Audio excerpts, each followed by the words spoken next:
नमस्कार, स्वागत है आपका हमारे खास प्रोग्राम नमस्ते डिजिटल में। इस सीरीज के इस दूसरे प्रोग्राम में आज हम बात करेंगे कुछ खास मुद्दों पर। और आज का मुद्दा है कि अगर आप एक छोटे कारोबारी हैं तो जो ऑनलाइन ग्राहक हैं या फिर जो सेवाओं और उत्पादों की खोज में ऑनलाइन अपनी उपस्थिति दर्ज करा रहे हैं, उनको आप अपना कैसे बना सकते हैं, किस तरह से आप ऑनलाइन एंगेजमेंट कर सकते हैं, कस्टमर्स को अपना बना सकते हैं और अपने कारोबार को और नए पंख लगा सकते हैं। यह है आज के एपिसोड का फोकस।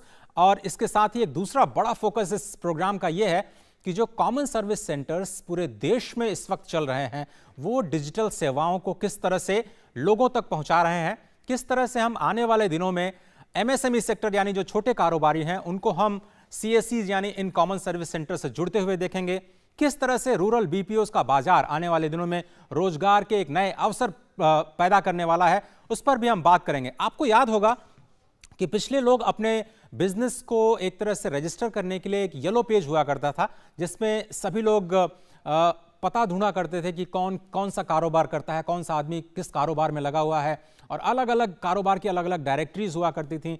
लेकिन अब वो ज़माना पूरी तरह से बदल गया है, अब सब कुछ डिजिटल हो गया है और इसीलिए कहा जा रहा है कि डिजिटल टूल्स को अपनाना इस वक्त की सबसे बड़ी प्राथमिकता कारोबारियों की होनी चाहिए, और खासतौर पर छोटे कारोबारी।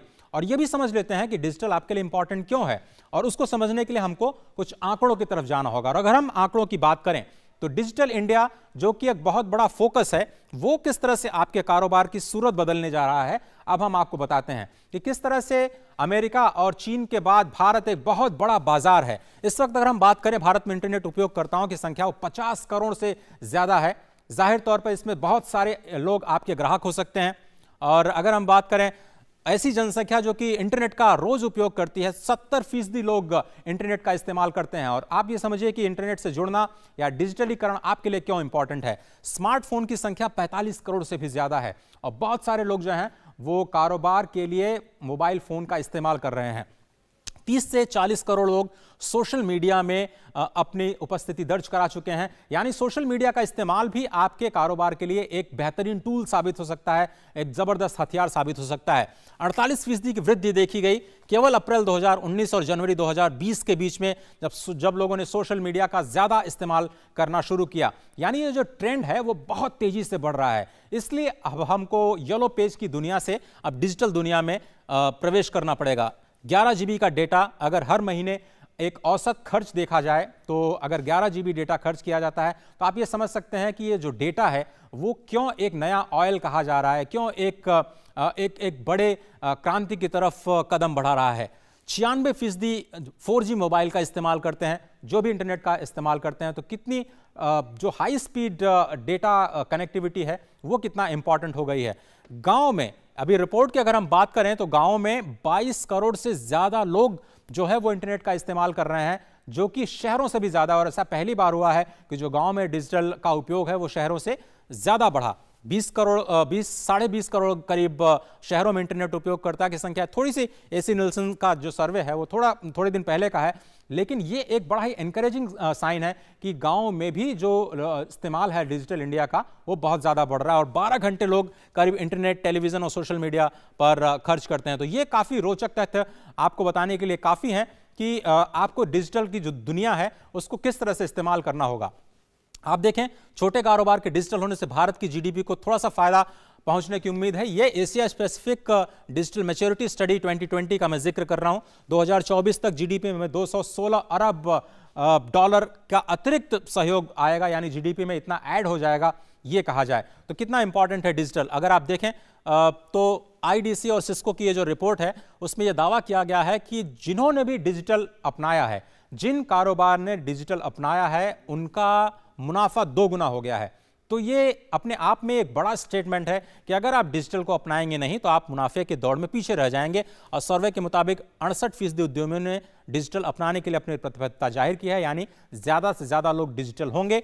और अगर हम अब अगले पॉइंट्स पर जाएं तो 60% को ये लगता है कि अगर आप डिजिटल नहीं हुए तो अपने जो कॉम्पिटिटर हैं, अपने आसपास के जो कारोबार करने वाले हैं, उनसे आप पिछड़ जाएंगे।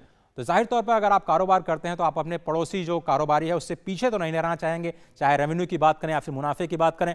Cloud, data security, IT software, उसको अपग्रेड करने में जो निवेश है उसका एक काफ़ी बड़ा हिस्सा खर्च होता है। तो जिस तरह से आप देख रहे हैं कि इस सर्वे में ये कहा गया है कि जो 60% हैं उनको लगता है कि अगर आप डिजिटल नहीं हुए तो आपको नुकसान हो सकता है पड़ोसी की तुलना में, और इसलिए आपका डिजिटल होना बहुत इंपॉर्टेंट है। तो अब ये इस्टेब्लिश हो गया कि आपको डिजिटल होना आपके लिए फायदे का सौदा है और आपको उसमें पीछे नहीं रहना है, क्योंकि आप फिर इस दौड़ में पीछे रह सकते हैं। तो इस प्रोग्राम में हमारे साथ 3 खास मेहमान जुड़ रहे हैं। सबसे पहले आपका परिचय कराएं दिनेश त्यागी जी, जो कि सीईओ हैं कॉमन सर्विस सेंटर के। और कॉमन सर्विस सेंटर जो कि मिनिस्ट्री ऑफ इलेक्ट्रॉनिक्स और आईटी इंफॉर्मेशन टेक्नोलॉजी के तहत एक एसपीवी है। इसकी जिम्मेदारी है डिजिटल सेवाओं को लोगों तक पहुंचाने के लिए, और ये काफ़ी पॉपुलर हो चुका है। एसएमबीज के साथ एंगेजमेंट कैसे है इसका आगे जाते हुए वो हम समझने की कोशिश करेंगे। तनवीर ओबराय जो कि head of agency partnership and sales Google India के हैं, वो इस वक्त जुड़ रहे हैं। तनवीर, आपका भी बहुत बहुत धन्यवाद इस प्रोग्राम में वक्त निकालने के लिए। और साथ ही साथ सुनील चावला जो कि को फाउंडर हैं social beat digital marketing agency है। ये काफ़ी सारे छोटे कारोबारियों को मदद करते हैं अपने कारोबार को डिजिटल होने में। आप तीनों मेहमानों का बहुत बहुत धन्यवाद। दिनेश जी, सबसे पहले आप ही से शुरुआत करते हैं। प्रधानमंत्री ने अब नया लक्ष्य दे दिया है कि हर गाँव तक हमें ऑप्टिकल फाइबर पहुँचाना है, और जो डिजिटल सेवाएँ हैं ऑब्वियसली वो लोगों तक पहुंचाना एक बड़ी प्राथमिकता सरकार की दिखती है। अगर हम कॉमन सर्विस सेंटर्स की बात करें तो शायद ये सबसे बड़ा लास्ट माइल कनेक्टिविटी है आम आदमी के लिए। तो अभी क्या स्थिति है, कितने कॉमन सर्विस सेंटर्स में हम लोग पहुंच चुके हैं, और जो सर्विसेज डिलीवरी सिस्टम है उसकी क्या परिस्थिति नजर आ रही है आपको? देखिए, कॉमन सर्विस सेंटर जो हमारा देश का जो डिजिटल इंडिया प्रोग्राम है उसका एक अभिन्न अंग है।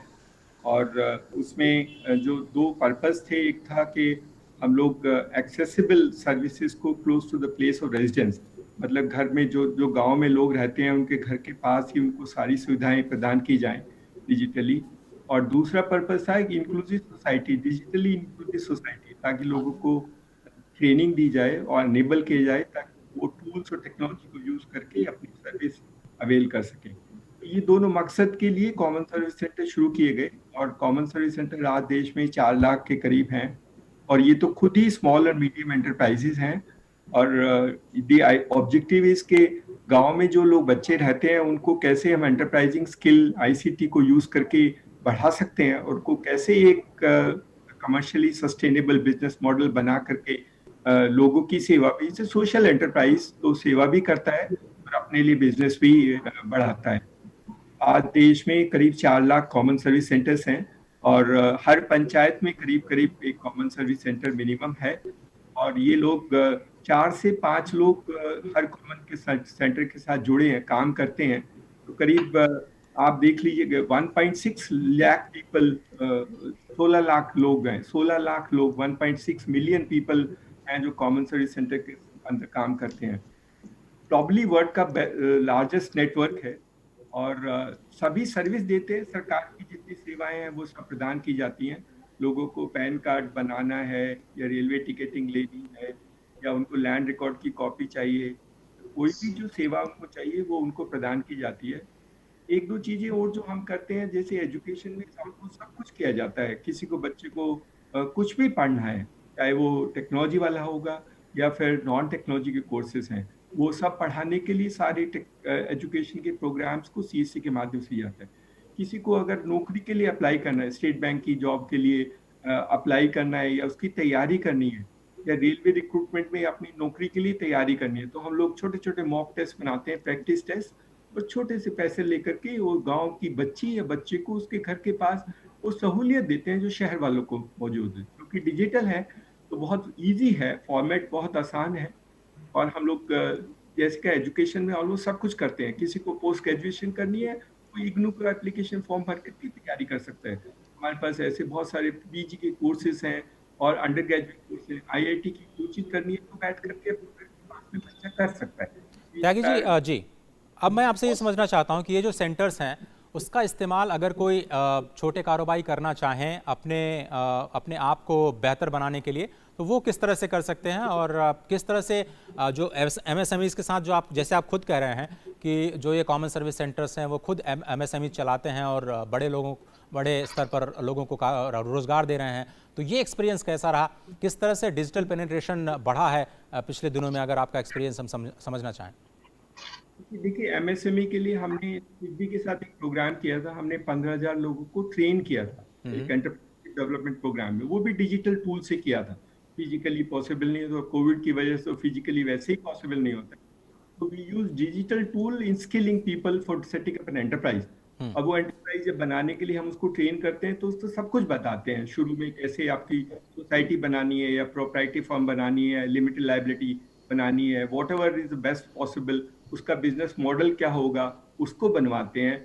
और वो क्या करना चाहता है, कहाँ से रॉ मटेरियल लाएगा, कहाँ प्रोडक्ट सेल करेगा, ये सारी बातें उसको जो एंटरप्राइज बनाने के लिए वो उसका पैन कार्ड भी बनवाते हैं, वो हमारे सिस्टम में है। That we can do, he can do a GST registration through our system, उसकी मदद करते हैं और उसको एप्लीकेशन भी देते हैं ताकि अकाउंटिंग मॉड्यूल्स वगैरह, हमारे यहाँ अकाउंटिंग मॉड्यूल्स हैं जिनको हम ट्रेन करके वो अपना अकाउंट मेंटेन कर सकता है। ओके। तो जो इंफ्रास्ट्रक्चर है डिजिटल वाला, जो किसी भी एंटरप्राइज को गांव में बनाने के लिए, सेटअप करने के लिए वो उनकी मदद करते हैं। दूसरा, डिजिटल फाइनेंशियल ट्रांजैक्शन एनेबलमेंट का फ्रेमवर्क भी हम उनको बताते हैं।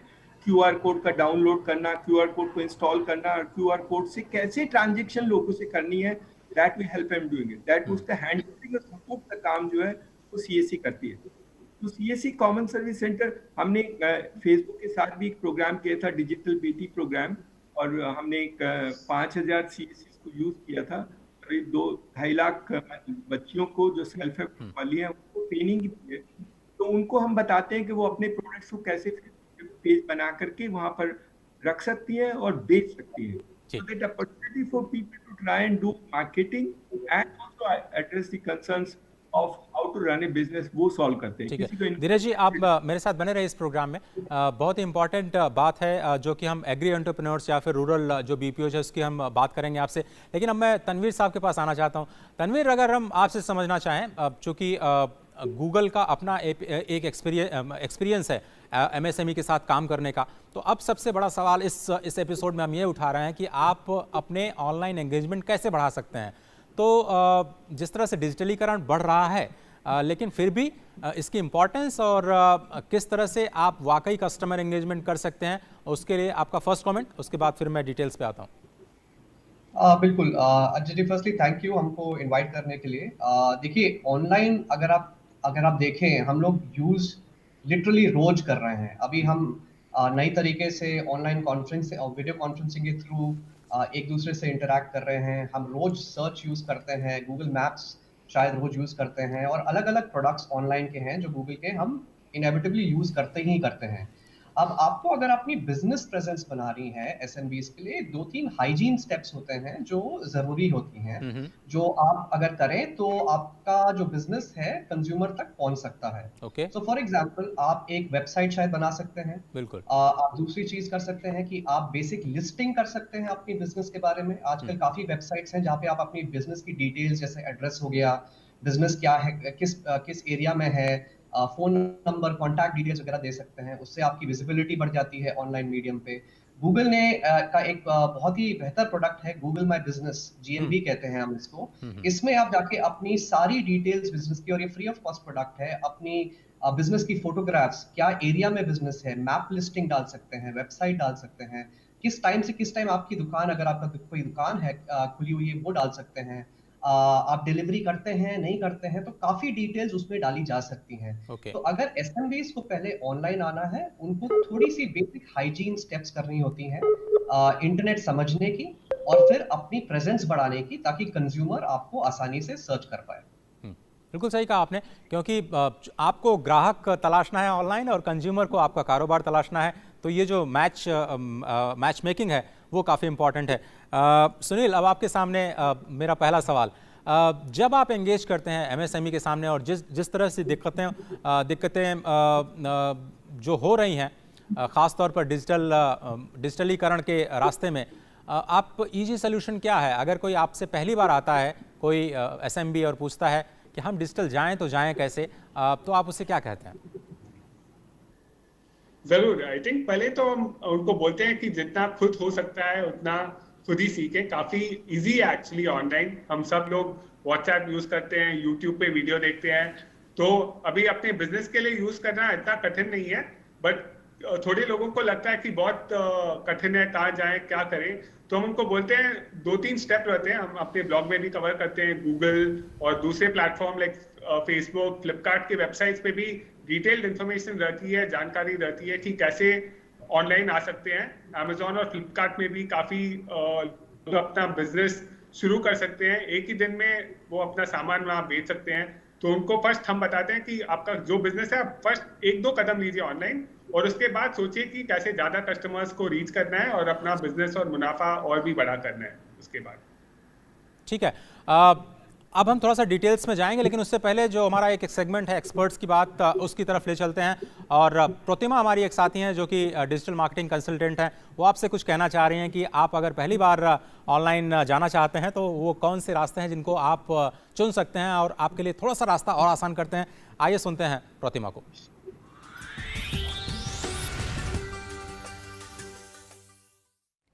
नमस्ते, मेरा नाम प्रतिमा है और मैं एक डिजिटल मार्केटिंग कंसल्टेंट हूँ। पिछले 8 सालों से मैं छोटे बड़े बिजनेसेस के साथ काम करती आ रही हूँ और उन्हें ब्रांड और ऑनलाइन प्रेजेंस इंप्रूव करने के विषय पे मदद करती हूँ। आज मैं आपसे ऐसे ही कुछ टिप्स और आइडियाज डिस्कस करूंगी, कैसे आप अपनी ऑनलाइन बिजनेस प्रोफाइल को बेहतर बनाकर कस्टमर्स के सामने प्रस्तुत कर सकते हैं। आपकी ऑनलाइन प्रोफाइल पे दिखने वाली इंफॉर्मेशन बिल्कुल आपके शॉप की डिस्प्ले सेक्शन की तरह ही होती है। पिछले एपिसोड में आप ये तो सीख ही चुके हैं कि आप कई अलग अलग प्लेटफॉर्म्स पे अपने बिजनेस की ऑनलाइन प्रोफाइल बना सकते हैं। आप किसी भी प्लेटफॉर्म पे अपनी प्रोफाइल बनाइए, कुछ एलिमेंट्स सारी जगहों पे कॉमनली अवेलेबल होते हैं, जैसे कि नाम और डिस्क्रिप्शन, कॉन्टैक्ट डिटेल्स जैसे कि फोन नंबर, बिजनेस के खुलने और बंद होने का समय, एड्रेस और लोकेशन।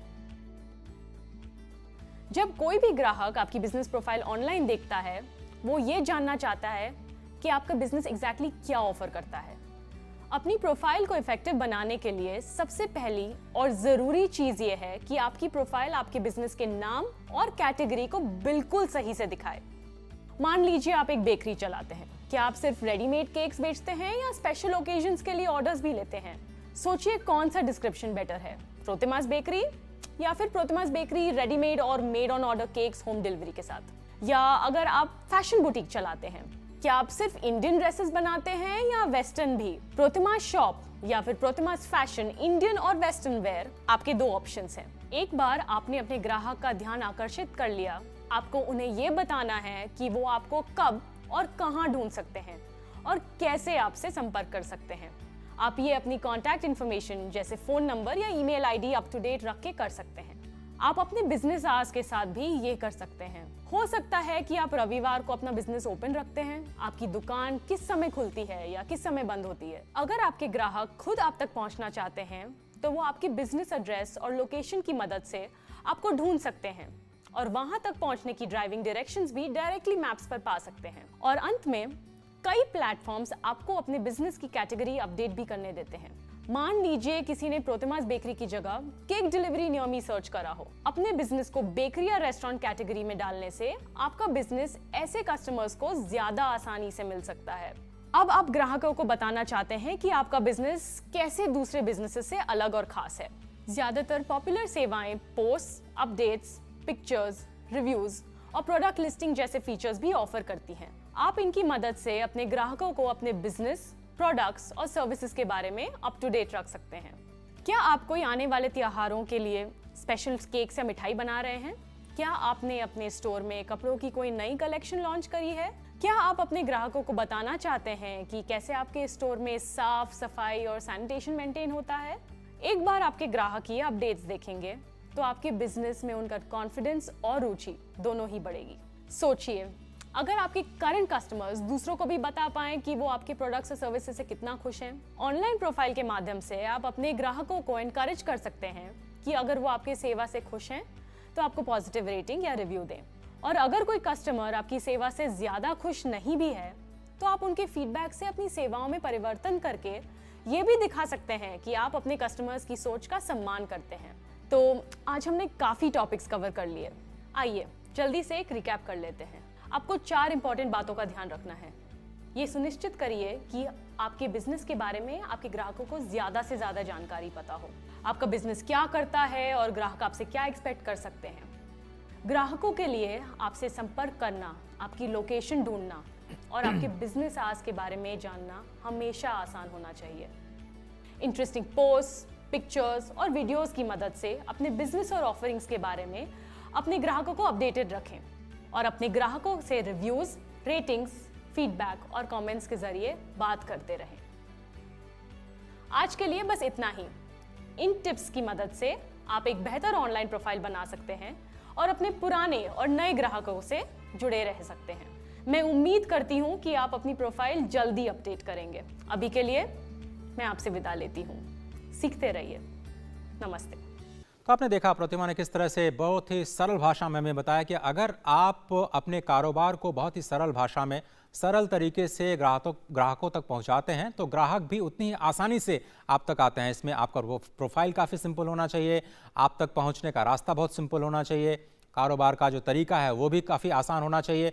मतलब कन्फ्यूजन जितना कम होगा, कारोबार को फ़ायदा उतना ज़्यादा होगा। और इसी कड़ी को हम आगे बढ़ाते हुए आपको देखें कि किस तरह से हम जो ग्राहकों का संपर्क है ऑनलाइन कैसे बढ़ा सकते हैं। तो अपने विश्वसनीयता को बनाए रखना सबसे बड़ी चुनौती होती है। इसलिए आपको ये देखना है कि जो क्वालिटी है उससे आप कभी भी कोई भी समझौता ना करें। और क्वालिटी सबसे इंपॉर्टेंट है, चाहे वो कोई प्रोडक्ट हो या फिर सर्विस। कभी भी कुछ ऐसा वायदा ना करें जो आप पूरा नहीं कर सकते। ध्यान रहे, आपको डिजिटल होने के फायदे और नुकसान दोनों ही झेलने पड़ सकते हैं। तो आपको प्रॉमिस उतना ही करना है जितना आप डिलीवर कर पाएं। तीसरी बात, सोशल मीडिया पर आपको अपनी उपस्थिति बढ़ानी है और आप हमेशा कुछ बेचने के लिए सोशल मीडिया पे नहीं जाते हैं। इस बात का ख्याल रखना है, केवल आप अपना विश्वास बढ़ाने के लिए जाते हैं। और आप जितनी जानकारी ज़्यादा साझा करेंगे अपने ग्राहकों के साथ, उतना ही विश्वास आपके प्रति, आपके प्रोडक्ट के प्रति ग्राहकों के मन में ज़रूर बढ़ेगा। और दूसरे पॉइंट्स पर अगर हम आगे बढ़ें तो ग्राहकों का फीडबैक, जैसा कि प्रतिमा ने भी बताया, वो भी काफ़ी इंपॉर्टेंट है इसके लिए और वो शायद आपके लिए सबसे बड़ा तोहफा है। तो हमेशा अपने प्रोडक्ट के बारे में लोगों की राय जानिए और साथ ही साथ सुधरने के लिए या फिर थोड़ा सा बेहतर करने के लिए हमेशा तैयार रहिए। यह भी इम्पॉर्टेंट है क्योंकि फीडबैक के आधार पर काम भी करना बहुत ज़रूरी है। ग्राहकों के द्वारा कुछ उठाए गए सवालों का जवाब देने की कोशिश कीजिए। ऑनलाइन दुनिया की सबसे बड़ी शिकायत यही है कि कोई सुनता नहीं है। यानी बार बार हम कोशिश करते हैं लोगों तक पहुंचने की, लेकिन कोई हमारी बात सुनता नहीं है। ओबराय साहब, ये कहा जाता है जो डिजिटल की दुनिया है वो बिल्कुल एक तरह से इनविजिबल दुनिया है। हमें समझ में नहीं आता कि हम किससे बात कर रहे हैं। और ऐसे में एक इनविजिबल ऑडियंस से बात करना थोड़ा सा मुश्किल हो जाता है। तो छोटे कारोबारों के लिए इसको थोड़ा सा आप आसान बना सकते हैं हमारे लिए कि किस तरह से आप एक अजनबी ग्राहक के साथ बेहतर तरीके से बात कर पाएं। बिल्कुल अजय जी, देखिए इंडिया की जो इकॉनमी है ना, वो बहुत ही बड़ी इकॉनमी है। हमारी पॉपुलेशन हमारी सबसे बड़ी एडवांटेज भी है। मैं इसलिए ये कह रहा हूँ क्योंकि कंज्यूमर मार्केट में ऑलरेडी है। अगर आपका एक बिजनेस है, आपको जरूरी है उस कंज्यूमर तक पहुंचना, और जब आप पहुंच जाते हैं उनके पास, उनको इंफॉर्मेशन प्रोवाइड करना, और ऐसी इंफॉर्मेशन प्रोवाइड करना जो उनके लिए रेलेवेंट हो। बिल्कुल। अगर कोई फॉर एग्जांपल कोई लेडी है जो साड़ी ढूंढ रही है, पर अगर आप उनको जाके आप लेट्स से शर्ट्स के बारे में कम्युनिकेशन करते हैं, वो इंफॉर्मेशन उनके लिए रेलेवेंट नहीं है। इसीलिए जरूरी होता है कि आपकी जो वेबसाइट हो, आपकी जो पेजेस हो, लिंक्स हो, आपकी लिस्टिंग हो, उसमें इंफॉर्मेशन जो प्रोडक्ट है पूरी डिटेल में दिया जाए। प्रतिमा जी ने बिल्कुल ठीक कहा था कि इंफॉर्मेशन की जो एक्यूरेसी होती है उससे फर्क बहुत पड़ता है। उससे होता क्या है कि आपका कस्टमर की आपके कांटेक्ट में रेगुलरली रहता है, आपसे रिपीट परचेज करता है, और सेकेंडली आपको ऑल्सो रेकमेंड करता है बाकी कस्टमर्स को। तो इसलिए कंसिस्टेंसी जो होती है इंफॉर्मेशन की और रेलेवेंस जो इंफॉर्मेशन की होती है वो बहुत जरूरी है, ताकि आप कस्टमर्स को के रेगुलर कांटेक्ट में रहे।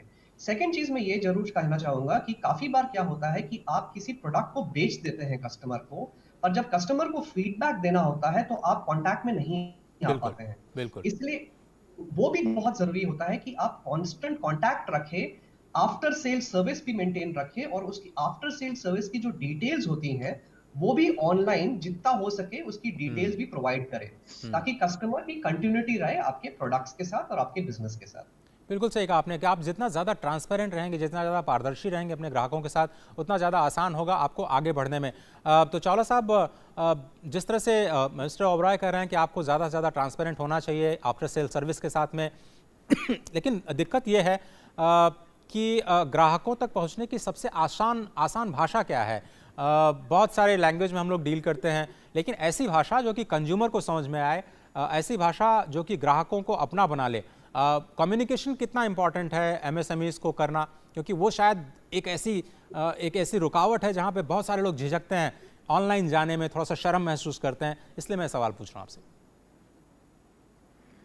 जरूर, आई थिंक जैसे प्रधानमंत्री जी मोदी जी ने भी काफी कदम उठाए हैं आत्मनिर्भर भारत और डिजिटल इंडिया, जो बहुत महत्वपूर्ण है छोटे बिजनेसेस के लिए स्पेशली, क्योंकि उनको आज भारत जो चल रहा है उनके बल पे ही चल रहा है। बिल्कुल। अभी क्या हो रहा है कि बहुत सारे स्टार्टअप्स आ रहे हैं जो बहुत सारे नए एप्स लेके आ रहे हैं, मोबाइल एप्स, वेबसाइट्स, जहाँ पे बहुत इजी हो जाता है स्मॉल बिजनेसेस को ऑनलाइन आना और अपने कस्टमर्स के साथ कम्युनिकेट करना।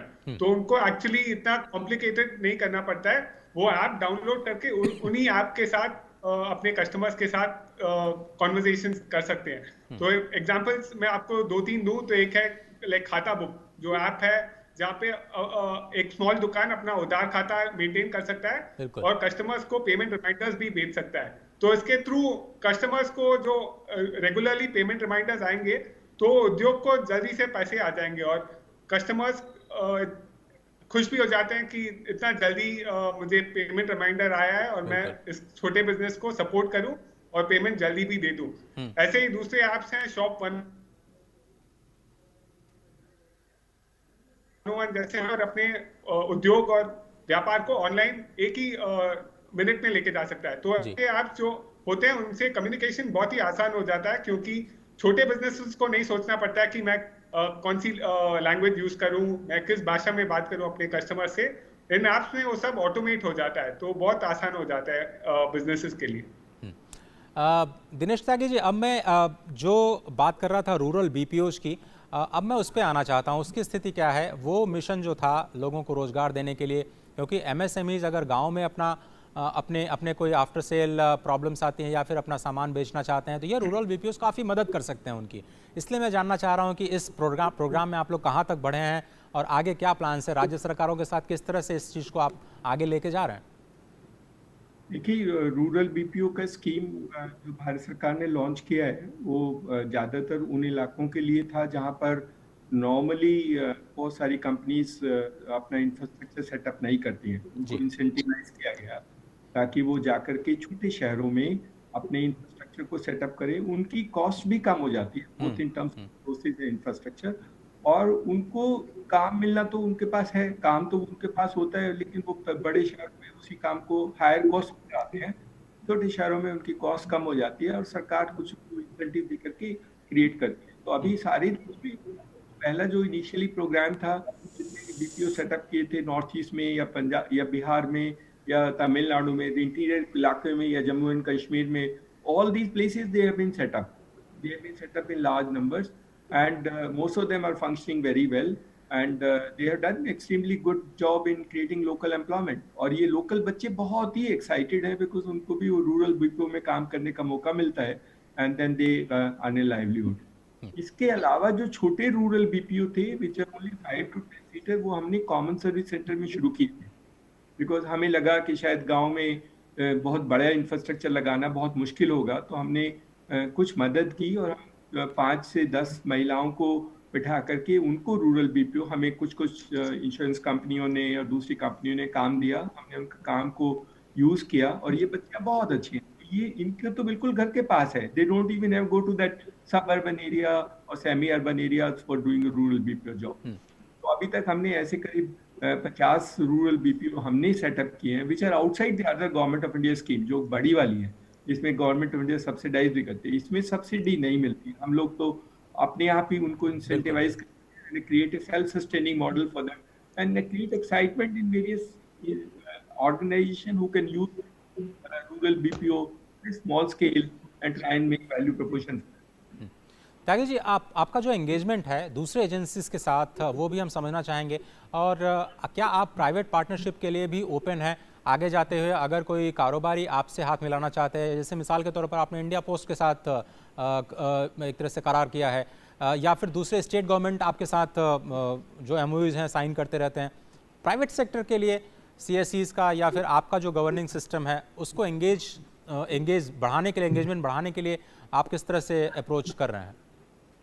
देखिए, बाय डेफिनेशन जो कॉमन सर्विस सेंटर नेटवर्क है वो न्यूट्रल है, कोई भी यूज कर सकता है। बिल्कुल। Government is only one enabler of, government uses the network for delivering services, लेकिन प्राइवेट सेक्टर भी यूज करता है और हमारे साथ बहुत सारे प्राइवेट सेक्टर यूज करते हैं। सारी इंश्योरेंस कंपनियां यूज करती हैं, सारे बैंक यूज करते हैं नेटवर्क को for providing their services. And we are also product, कोई प्रोडक्ट कंपनीज भी हैं जो उनके प्रोडक्ट बेचते हैं, हम प्रोडक्ट भी बेचते हैं कॉमन सर्विस सेक्टर, तो कोई भी आके यूज कर सकता है।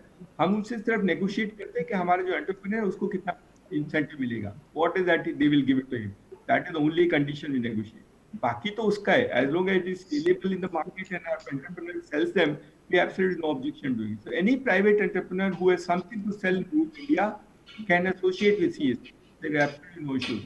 कोई मिस्टर ओबरॉय, अब स्टार्टअप इकोसिस्टम में आगे जाते हुए बहुत सारे ऐसे खिलाड़ी हैं जो कि शुरुआत बड़ी छोटी करते हैं, लेकिन अगर उन सभी को एक कॉमन साझा प्लेटफॉर्म मिल जाए तो वो लोग आगे बढ़ने में शायद उनकी ग्रोथ रेट सबसे ज़्यादा दिखाई देगी, आंकड़ों की अगर हम बात करें तो। क्या आपको लगता है कि जो सरकार की पॉलिसीज़ हैं एमएसएमई सेक्टर को लेकर के, स्टार्टअप सेक्टर को लेकर के, उसमें और बेहतर क्या किया जाना चाहिए? एनेबलिंग एनवायरनमेंट कैसे बनाया जाना चाहिए जिससे कि जो एसएमई है वो और ज़्यादा बेहतर अपने आप को डिजिटाइज कर पाए? देखिए, डिजिटल इंडिया मूवमेंट के द्वारा सरकार ने वैसे भी बहुत काम किया है हमारा इंटरनेट बेस बढ़ाने में। बिल्कुल। और त्यागी जी भी जो बातें हमें सुना रहे हैं रूरल इंडिया के बारे में, जितनी इनिशिएटिव सरकार ने की हैं, ये इवेंचुअली एसएमबी और एमएसएमई सेक्टर को ही बेनिफिट कर रहा है, क्योंकि उनका कस्टमर बेस, फ्यूचर का कस्टमर बेस अब एजुकेट हो रहा है और वो ये जो एप्स से नए बिजनेसेस हैं वो यूज कर पाएंगे फ्यूचर में। अगर मैं एक चीज कहूँ जो हमें फोकस कंटिन्यूसली करना चाहिए, वो यही चीज पे फोकस करना चाहिए कि हम अपनी एजुकेशन लेवल जो है अपने इंटरनेट यूजर्स की और रूरल इंडिया के यूजर्स की, वो कंटिन्यूसली बढ़ाते जाए, क्योंकि बेनिफिट उसी में है। जो अर्बन इंडिया के यूजर्स हैं उनकी जो अवेयरनेस है इंटरनेट के बारे में वो काफी हाई ऑलरेडी है। वो ऑलरेडी कॉम्प्लेक्स प्रोडक्ट्स यूज करते हैं, कॉम्प्लेक्स एप्स यूज करते हैं, स्ट्रीमिंग प्लेटफॉर्म्स यूज करते हैं, गूगल और दूसरे सोशल मीडिया प्लेटफॉर्म्स भी रेगुलरली यूज करते हैं। पर जो अब इंडिया की ग्रोथ आ रही है वो रूरल इंडिया में ग्रोथ आ रही है। और इनिशिएटिव्स जो ये करे जा रहे हैं, जैसे त्यागी जी बता रहे हैं हमको, ये जैसे इनिशिएटिव्स हम जितने एक्सपैंड करेंगे और जितने पेस करेंगे, जितने फास्ट करेंगे, उससे एडॉप्शन बढ़ेगा। अब गूगल ने भी एक इनिशिएटिव गवर्नमेंट ऑफ इंडिया के साथ और टाटा ट्रस्ट के साथ किया था जिसका नाम है इंटरनेट साथी। अब इसमें इंटरनेट साथी में हमारा टारगेट ये था कि हम जितने भी विमेन हैं रूरल इंडिया की, महिलाएं हैं रूरल इंडिया की, उनको एजुकेट करें इंटरनेट यूसेज के बारे में, ताकि वो अपने बिजनेसेस फिर ऑनलाइन ले जाए। और अगर उनको परचेजेस करने हैं नए एमएसएमई से, नए ऐप से, नए एसएमबी से, वो आसानी से ये परचेजेस कर पाए। तो जितने एजुकेशन इनिशिएटिव्स बढ़ेंगे उतनी ही यूटिलिटी एमएसएमईज के लिए और फ्यूचर एसएमबीज के लिए और एप्स के लिए बढ़ेगी। ठीक है। सुनील, अभी गांव और शहरों की बात हो रही है, तो जब भी आप अपने प्रोडक्ट को, सबसे ये आसान ये होता है कि आपका ऑर्डर आपके किसी आसपास के इलाके से मिले तो आपको थोड़ा आसानी होती है। अगर मान लीजिए मैं दिल्ली में कारोबार कर रहा हूँ और मुझे थोड़ा दूर से जा कर के ऑर्डर मिलते हैं, तो फिर मेरे लिए एक और उसमें इंटरमीडिएटरी जोड़ना शायद आसान या मुश्किल, जैसा भी हो, आपको ज़्यादा एक्सपीरियंस होगा। तो ये जो अगर आप ऑनलाइन जा रहे हैं और आप अपना कस्टमर बेस बढ़ाने जा रहे हैं, तो ऑर्डर तो आपको कहीं से भी मिल सकते हैं, फिर उनकी जो एक तरह से आपके प्रति जो विश्वसनीयता है या फिर आपसे एक्सपेक्टेशन है, उस पर खरा कैसे उतरेंगे? ये एक चैलेंज मुझे फौरी तौर पर दिखाई दे रहा है एमएसएमई के लिए। जरूर, एक्चुअली अभी काफी डिलीवरी पार्टनर्स आ गए हैं इंडिया में। अमेजोन जैसे बड़े ई कॉमर्स वेबसाइट भी हेल्प करते हैं। काफी लाखों छोटे उद्योगी अभी बेचते हैं अमेजोन पर और कहीं भी पूरे इंडिया में शिप कर सकते हैं। और थोड़े वेबसाइट्स अभी आ रहे हैं जो पूरे दुनिया में भी शिप कर सकते हैं। तो अभी क्या हुआ था, पहले अगर दिल्ली में आपका बिजनेस था या रायपुर में आपका बिजनेस था, आप 5, 10, 15 किलोमीटर के दायरे में अपने कस्टमर्स ढूंढते थे। अभी आप पूरे दुनिया के कस्टमर्स को ढूंढ सकते हो। तो एक्चुअली काफी आसान हो गया है शिपिंग। अभी क्योंकि कोरोना में जब लॉकडाउन हुए थे तब थोड़ा ई कॉमर्स को प्रॉब्लम हुआ था शिप करने में, बट अभी जब पूरा भारत देश खुल गया है, अभी तो डिलीवरी का भी कोई प्रॉब्लम नहीं है, कहीं भी शिपिंग हो जाता है। इंडिया पोस्ट भी काफी छोटे से छोटे गांव तक, इंडिया पोस्ट में हमने भी पहले ई कॉमर्स बिजनेस किया था, तो छोटे से छोटे गांव में 2-3 दिन में पहुंच जाता है। तो यहाँ पे आप जैसे बोल रहे थे, ट्रांसपेरेंसी और कम्युनिकेशन का बहुत महत्वपूर्ण है यहाँ पे, क्योंकि अगर आप कस्टमर को बोल रहे हो कि आपको 2 दिन में मिल जाएगा और आपने शिप किया प्रोडक्ट और 10 दिन के बाद आया, तो आपका कस्टमर बहुत दुखी हो जाएगा और वो फिर ऑनलाइन आके रिव्यू देगा। तो आपको ये पता रखना चाहिए कि कितने कस्टमर को कितने दिन में आपका प्रोडक्ट मिलेगा। तो वो अगर आप जब ऑर्डर ले रहे हो तब क्लियरली कम्युनिकेट कर दोगे तो फिर कुछ प्रॉब्लम नहीं रहता है। बट अगर कम दिन बता देंगे तो फिर बहुत सारे कंप्लेंट्स और रिव्यूज ऑनलाइन आएंगे जरूर। तो इसका मतलब आपको अंडर प्रॉमिस करना चाहिए और ओवर डिलीवरी करनी चाहिए, क्या यही एक सक्सेस का मंत्र हो सकता है? जरूर, बट बहुत अंडर प्रॉमिस करेंगे भी तो फिर कस्टमर बोलेगा कि बहुत दिन बाद आ रहा है, तो वो फाइन बैलेंस बहुत जरूरी हो जाता है एक्चुअली। फाइन बैलेंस बहुत ज़रूरी है। तो अब अगला सेगमेंट जो हमारा है दोस्तों, वो है डिजिटल हीरो का, क्योंकि इस लॉकडाउन के दौरान बहुत सारे ऐसे बिजनेस थे जो मुश्किल में फंस गए और मजबूरी में कई सारे लोगों को डिजिटल प्लेटफॉर्म्स पर जाना पड़ा। थोड़ी दिक्कतें ज़रूर हुई लेकिन वो ज़रूर सफल हुए हैं। ऐसी एक कहानी है वंदना की, आइए दिखाते हैं आपको ये हमारी ख़ास पेशकश, और इस सेगमेंट को हम बोल रहे हैं digital hero.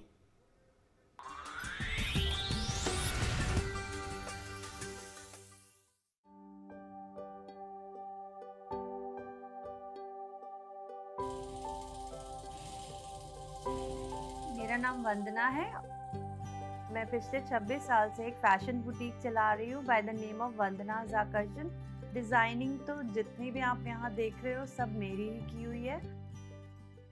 During the Covid time business सब शट डाउन हो गया, प्रोडक्शन बंद हो गया, क्लाइंट्स का आना बंद हो गया, सब कुछ स्टैंड स्टिल हो गया। वो चीज़ बहुत ज़्यादा हिट की, बट आई केप्ट गोइंग और मैंने कभी भी सीखना नहीं छोड़ा कुछ भी। Social media handles actually start कर दिए थे 13-14 में, बट एक तो टाइम कम था और शायद मेरी जनरेशन के लोगों को इतना आदत नहीं थी, तो ये चीज़ें अडेप्ट करना बहुत मुश्किल था। बट बिजनेस के लिए मैंने थोड़ा बहुत स्टार्ट कर दिया था। अब जब ड्यूरिंग दिस लॉकडाउन अब आपके पास बहुत टाइम है और आप कैसे कनेक्ट करोगे आप अपने क्लाइंट्स के साथ। मैंने ड्यूरिंग लॉकडाउन खुद भी काफ़ी इम्प्रूव किया अपने आप को सोशल मीडिया के लिए। तो हमने छोटा सा स्टूडियो बनाया हुआ है अपने स्टोर में, जहाँ फ़ोन से ही मैं क्लिक करती हूँ और फ़ोन से ही मैं अपलोड कर देती हूँ। डेफिनेटली लोगों को भी अपने काम से अपडेटेड रखने के लिए 1-2 पोस्ट डेली बेसिस पे हमारी जाती ही हैं। थ्रू सोशल मीडिया एक नए क्लाइंट ने हमें सर्च किया जिनकी वेडिंग थी।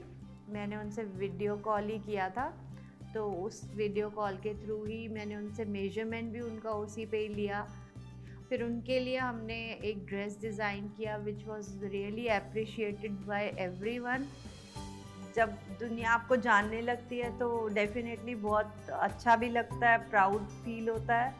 लॉकडाउन से एक बात समझ में आई है कि सोशल मीडिया पे आना बहुत मेरे लिए पॉजिटिव रहा है और मैं तो लोगों को सभी को यही सलाह देती हूँ, करियर को आगे बढ़ाना है तो सोशल मीडिया पे रहना, उस पे पोस्ट करना और उसको मैनेज करना आना बहुत ज़रूरी है। और जैसे मैंने ये सब किया है वैसे बाकी लोग भी ये सब कर सकते हैं। तो ये खूबसूरत सी कहानी आपने देखी वंदना की, जिसमें उन्होंने डिजिटल टूल्स को अपनाया और किस तरह से मुश्किल में जब कारोबार चला गया लॉकडाउन की वजह से, तो कैसे मजबूरी में ही सही लेकिन वो डिजिटल गई और उनको ऑर्डर्स भी मिले। लेकिन एक बार फिर से वही बात कि अपनी विश्वसनीयता को बनाने के लिए, बनाए रखने के लिए, उसको और भी ज़्यादा बढ़ाने के लिए आपको अपने ऊपर विश्वास होना बहुत ज़रूरी है। और इसलिए अपने प्रोडक्ट पे, अपने सर्विसेज पे जो डिलीवरी सिस्टम है उसको बहुत ही सशक्त बनाए रखना काफ़ी इंपॉर्टेंट है। और हमारे साथ तीनों ही खास मेहमान जुड़े हुए हैं। दिनेश त्यागी जी, ये जो डिलीवरी सिस्टम है, चूँकि आप पब्लिक सर्विस डिलीवरी सिस्टम से सीधे तौर पर जुड़े हुए हैं, इसलिए शायद आपको सबसे ज़्यादा अनुभव हुआ होगा कि किस तरह से आप अपने कस्टमर्स को एंगेज करें और किस तरह से उनको संतुष्ट रखें। तो एसएमई सेगमेंट के लिए आप क्या कुछ रिकमेंडेशन या फिर प्रेस्क्रिप्शन देना चाहेंगे कि किस तरह से वो अपने कस्टमर्स को संतुष्ट रखें अगर वो डिजिटल जाने की कोशिश में है? त्यागी सर। वो चीज़ें बताना चाहेंगे। एक तो कि MSME जितने भी हैं देश में 6 करोड़ MSMEs हैं जी। और सबको अपनी डिजिटल आइडेंटिटी बनाने की बहुत ज़रूरत है। और आइडेंटिटी बनाने के लिए पहला एक डोमेन नेम खरीदना होता है और हम लोग CSC के माध्यम से वो कोई भी MSME अब जाके के CSC से अपना डोमेन नेम खरीद सकते हैं। हम उसको वेबसाइट बनाना भी सिखाते हैं। बहुत सारे MSME अपनी वेबसाइट नहीं बना सकते हैं, तो हम वेबसाइट बनाते हैं, उनको होस्ट भी करते हैं। तो selling domain name, making website and hosting are 3 features which are available for MSME to begin digital. मतलब डिजिटल आइडेंटिटी उसकी बन जाएगी। और आपने जो बाकी बातें बताई हैं, दूसरे पैनलिस्ट ने भी बताई हैं, they can utilise this for creating business for them. दूसरी चीज हम बताना चाहेंगे कि देखिए, आपने बिल्कुल एक पॉइंट पहले पूछा था कि लोकल एरियाज में लोकल डिलीवरी के लिए अगर कोई सिस्टम ठीक से बनाया जा सके, तो शहरों में तो लोग कोविड के टाइम में ऑर्डर दे देते थे और शहर में सप्लाई जाती, लेकिन गांव में भी कोविड तो था, गांव में भी रिस्ट्रिक्शन थी, गांव वाले बेचारे कहाँ से सामान खरीदते। तो हम लोगों ने एक ऐप बनाया कॉल CSC ग्रामीण ई स्टोर बनाया। CSC ग्रामीण ई स्टोर क्या है कि वो जो लोकल हमारा CSC है उसको हम डिजिटल शॉप बना देते हैं जी। तो अपने आप लोकली लोगों से खरीदता है और फिर लोकली लोगों को डिजिटल टूल के यहाँ सप्लाई भी करता है, विद इन 5-10 किलोमीटर वो करता है। और बहुत सारी लड़कियों ने हमारे समोसे बनाए, जलेबी बना के बेच दी, किसी ने फिश फार्म से फिश खरीदा और बेच दिया, किसी ने फार्म से वेजिटेबल्स खरीदी और वेजिटेबल बिक्री कर दी। तो वो सप्लाई भी करते हैं। उसी तरह हमने 5-5, हम लोग उनको कोरियर बॉयज नहीं बोलते, डिजिटल कैडेट बोलते हैं। तो हमने कहा हर एक CSC 5-5 डिजिटल कैडेट रखेगा और वो लोकली जितने भी प्रोक्योर कर लेगा। और अब हम इनको टाई अप करा रहे हैं लार्ज कंपनी से, बहुत लार्ज कंपनी जो हमारे साथ टाई अप कर रही है, उनके डिस्ट्रीब्यूटर या तो उनको सप्लाई कर देंगे या वहां से लेके आ जाएगा और फिर जी उसी सिस्टम को बना देगा। तो हमने 1,10,000 CSC ग्रामीण स्टोर बनाए। आप भी जाके डाउनलोड कर सकते हैं अपने नियर बाय एरिया में। और अभी हमने 1 और 2 अक्टूबर को स्पेशल लॉन्च किया था। आपको जानकर खुशी होगी कि हमने 2 लाख ऑर्डर कंप्लीट किए, 2,10,000 ऑर्डर्स और completed only 2 days time. It's a revolution and it's an amazing story of what people are doing. एक लड़की गोबर से कुछ बनाती है, गोबर से गणेश जी, गोबर से कुछ बनाती है। लड़कियों ने मास्क बना के बेचे, किसी ने राखी बना के बेची। What is required to be done in that format is possible to sell। और हम लोग उनको फ्लेक्सिबिलिटी देते हैं, वो अपने आप अपलोड करते हैं, हम मदद करते हैं उनकी अपलोड करना, प्राइस डिसाइड करना एंड डिस्काउंट देना। All that is done because its own shop. तो इस मुश्किल वक्त में हम लोगों ने काफ़ी एक तरह से सीखा है, या पूरे इकोसिस्टम ने बहुत कुछ सीखा है। और हम लगातार ये कह रहे हैं कि आपको अपने कस्टमर्स के साथ एंगेजमेंट करना है, बहुत ही आसान भाषा में एंगेजमेंट करना है। तो बिल्कुल लाइव एग्जांपल देते हुए अब हम अपने अगले सेगमेंट की तरफ चलते हैं, जिसे हम कह रहे हैं सवाल आपके और जवाब हमारे एक्सपर्ट्स के। क्योंकि आपके एक दर्शक के तौर पर भी आपसे एंगेज करना हमारा सबसे बड़ा काम है, सबसे बड़ी प्राथमिकता है। और हम भी अपने प्रोडक्ट को आप तक पहुंचाने के लिए यही कर रहे हैं जो इस प्रोग्राम में हम प्रेस्क्राइब कर रहे हैं। अब अगले सेगमेंट की तरफ चलते हैं, जिसे हम कह रहे हैं सवाल आपके और जवाब एक्सपर्ट्स के।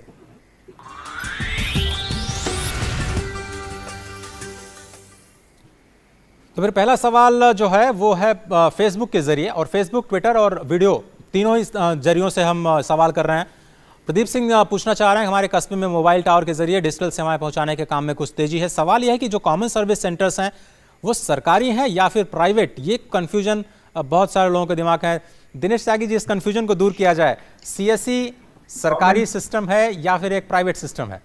देखिए, common service centre is run, operated, manage by local entrepreneur, तो वो प्राइवेट है। वो जो प्राइवेट है, government is utilising the network to deliver service.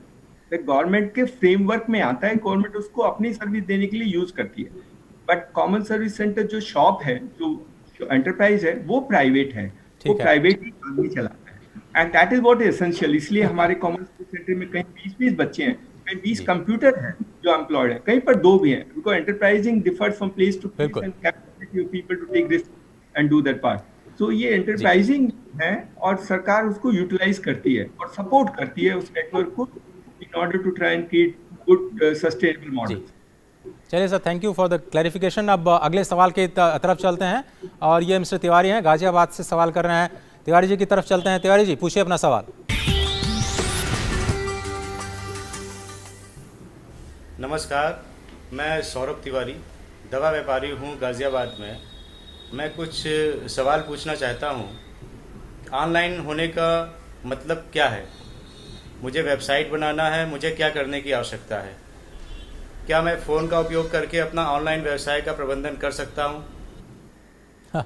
इस सवाल को हम ले चलेंगे तनवीर के पास। तनवीर, ये पूछ रहे हैं ऑनलाइन जाने का मतलब क्या है और क्या फ़ोन के ज़रिए भी ये आप अपने कारोबार को मैनेज कर सकते हैं?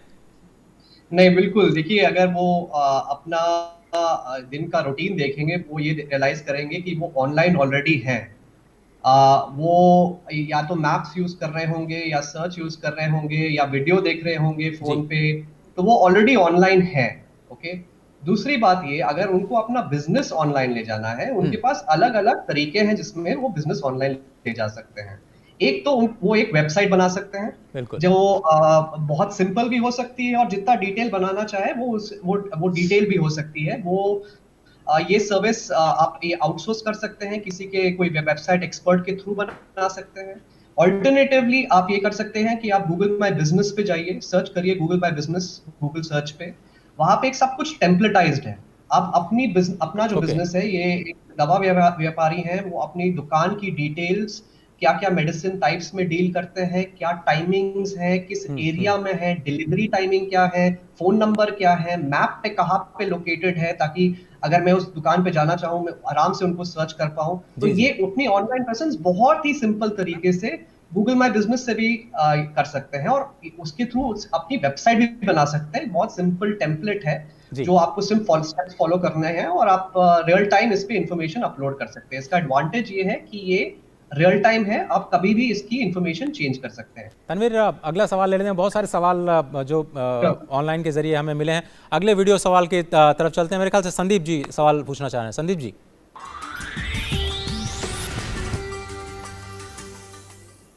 नमस्कार, मेरा नाम संदीप है, मैं गाजियाबाद का रहने वाला हूँ। मेरा सवाल ये है कि व्यक्तिगत सोशल अकाउंट और बिजनेस अकाउंट में क्या अंतर है? मेरा मोबाइल का बिजनेस है, मैं गाजियाबाद से हूँ। सोशल अकाउंट और पर्सनल अकाउंट जो बिजनेस का होता है, उसमें क्या फ़र्क है?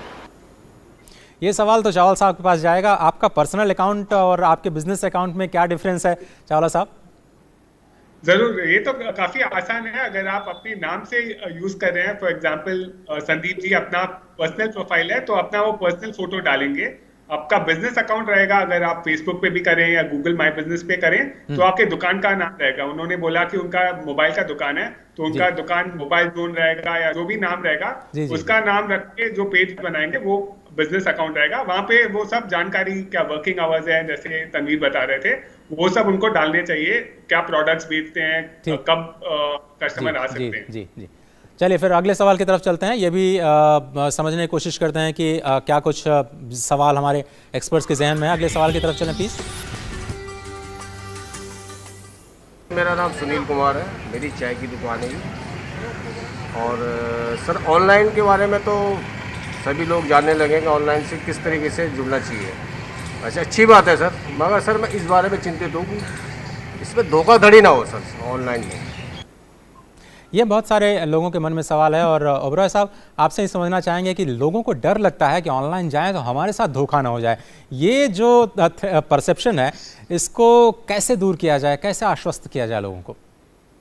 नहीं, देखिए, जैसे आप एक एटीएम कार्ड यूज करते हैं, उसका जो पासवर्ड होता है आप सिर्फ अपने तक रखते हैं।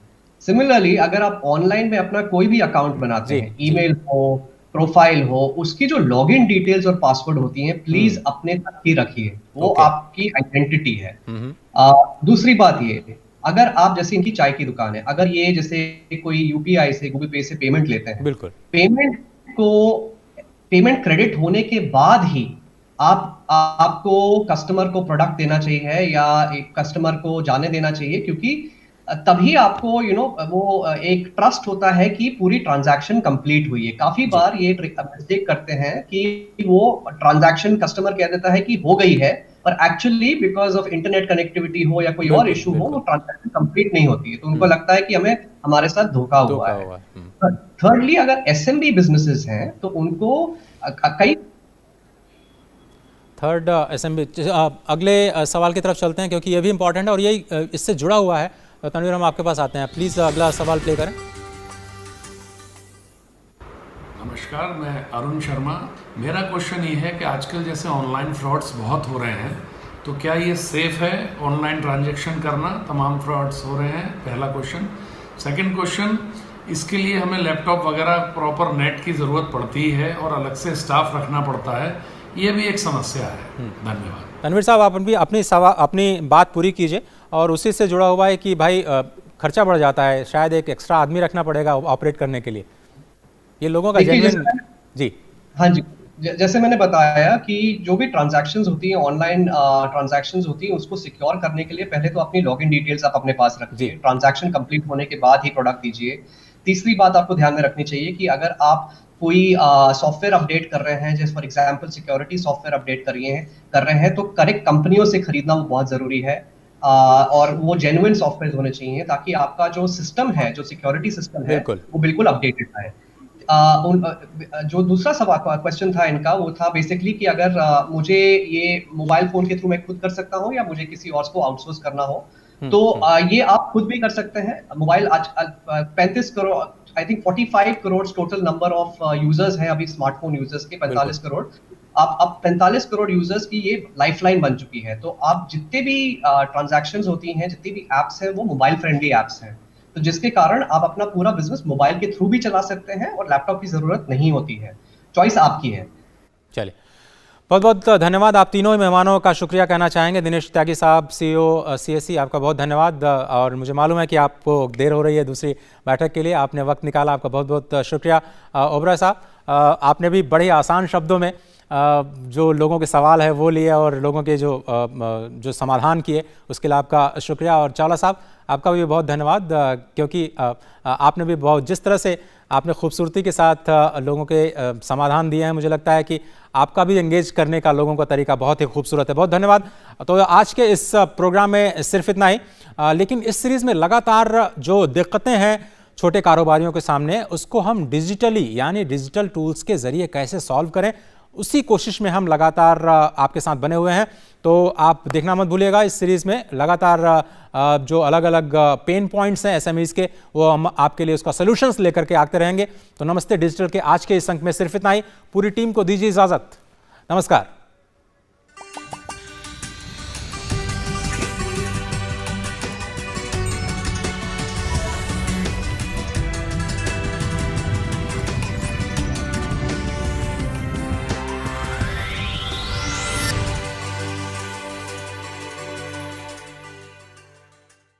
Changing world.